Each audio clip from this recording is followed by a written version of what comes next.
We all know that Qatar Airways Q-Suite is by far the best business class experience.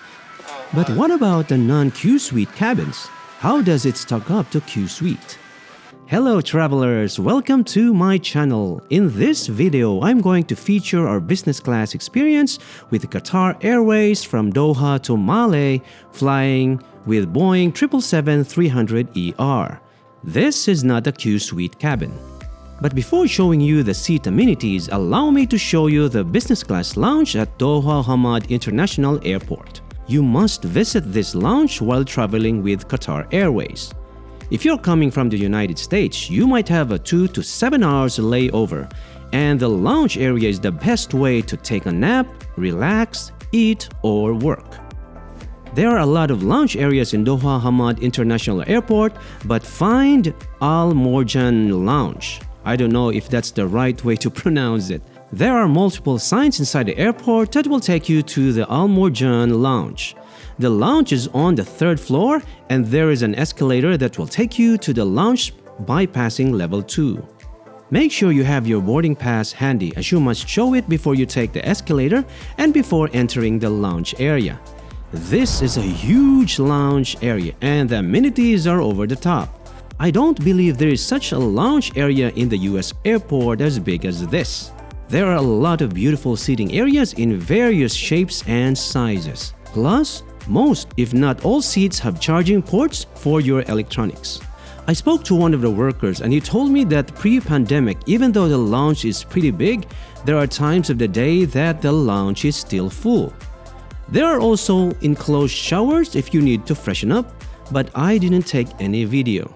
It also has this beautiful chandelier suspended from the high ceiling, but I think the focal point of the lounge area is this piece of art.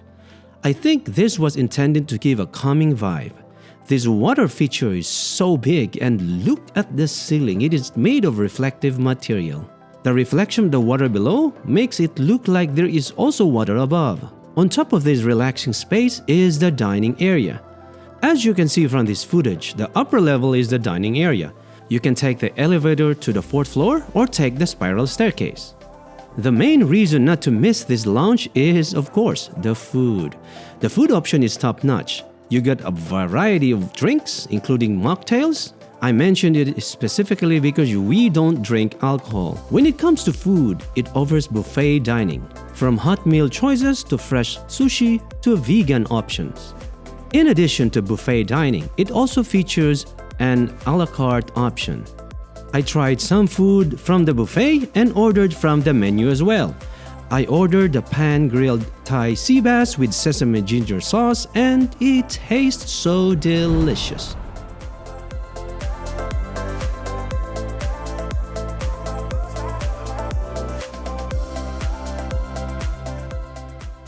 I finished my meal with a delectable dessert. Look at that cream oozing from the middle.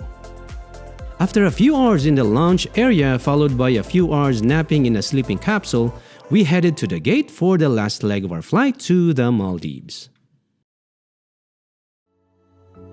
Doha Hamad International Airport is beautiful. It has a lot of playgrounds for kids, a lot of shops, and it has a tram inside the airport.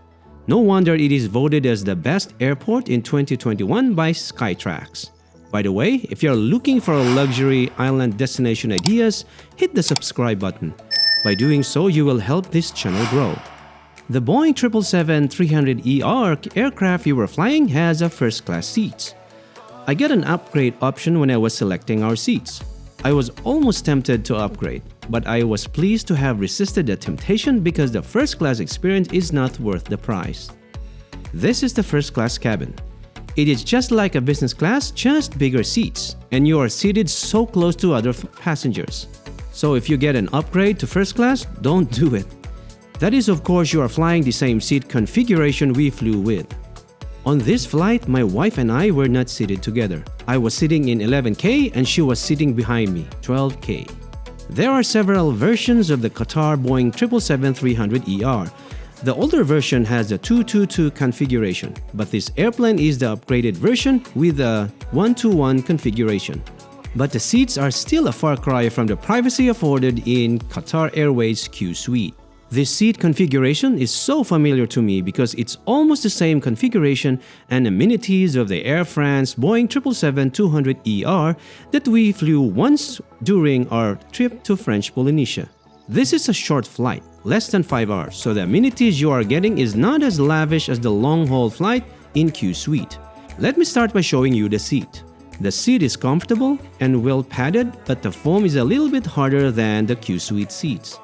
The seat is measured at 20.5 inches wide and the same length as the Q-Suite seat in A350. What I love about this seat is the footwell. Look how wide and deep it is. My feet had a lot of room to relax, unlike in Q-Suite where it is so narrow. The seat control is located to my right below the reading light switch. If you noticed, this is an older version seat control. For my comfort during the flight, I enjoyed the same amenities as in Q-Suite. I got this super silky and comfortable pillow. The firmness of this pillow is just right for me. As I mentioned in my Q-Suite review, this pillow really look and feel high-end. There is also this thick, very heavy, but super silky blanket. The same blanket I enjoyed in Q-Suite. All that was missing was the pajamas. For your reading comfort, there's a reading light located above the seat control. You can reposition the light to your liking. Allow me to show you the available storage space for passengers. Let me begin with this counter. This is enough to hold your electronics and small things. Due to the extra space from the window, the counter space in single seats or solo seats compared to the middle seats is wider. Next to it is this spacious cubby with a door. Inside the cubby, there is a good-sized personal mirror attached to the door, and your headphones are kept inside as well. This is a good place to put your personal belongings, especially when you are napping or sleeping, so that you do not worry about them falling down.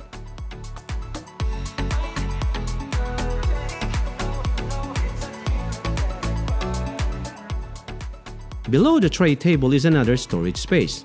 You can keep your water bottle here or a small bag. When it comes to charging your electronics, you don't have a lot of options. Below the seat control is where you will see the AC socket, and beside it is the USB port. I do not think there's anyone using iPod right now, so this outlet is obsolete. Let's take a look at the in-flight entertainment in this aircraft. First of all, there's this 20-inch IFE touchscreen. You have to press this button to release the screen from its locked position. The screen is bright and the image quality is decent, but not as good as in Q-Suite. The remote control is located to my right. This is a common remote you see in other older business class cabins in other airlines. When I was testing the responsiveness of the touchscreen, I already have an idea that it is not as responsive, and I was right. It is laggy, and when you swipe from both directions, nothing happens, or if it works, it's jittery.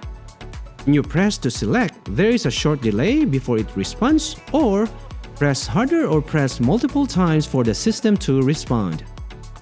As far as entertainment selections are concerned, it is limited. Again, I want to remind my viewers that this is just a short flight, so don't expect an enormous library of entertainment choices. When it comes to movie titles, there are some new films, but most are old movies. There are also some TV shows to watch. But the best thing about the entertainment system is the headset. This is the same Orange brand noise-canceling over-the-ear headset in Q-Suite. It is so light because it's mostly made of plastic, but it does a good job of blocking external noise and the sound is decent. For the most part, onboard entertainment has nothing special. Some YouTube videos I watched mentioned that there was no amenity kit on their flight, but fortunately this flight does. The kit is kept in this pathetic plastic. Better than nothing, I guess.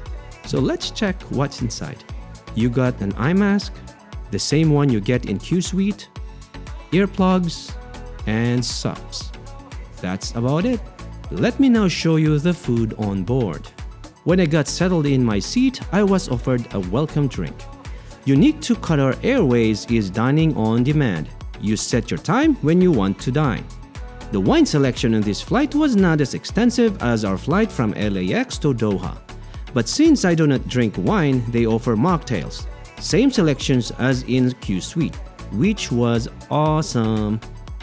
Before we left Doha Hamad International, the flight attendant took my meal selection and my time to dine. I opted for the omelette with grilled veal sausage. Here's what I got: a refreshing mocktail, coffee, a croissant, butter, and strawberry jam, salt and pepper, Tabasco sauce, tomato ketchup, and of course the main dish, the omelette. The Tabasco sauce was perfect because I like to sprinkle my omelette with hot sauce. Everything was perfectly cooked except for the spinach. Overall, this was a decent experience for that short business class flight to Male. In my next video, I will feature our trip from Doha Hamad International to LAX, flying on Boeing 777 aircraft Qsuite. But in the meantime, if you have not watched my review of Qatar Airways Qsuite in a 350 aircraft, click on the thumbnail. Until next time, travelers, bye for now.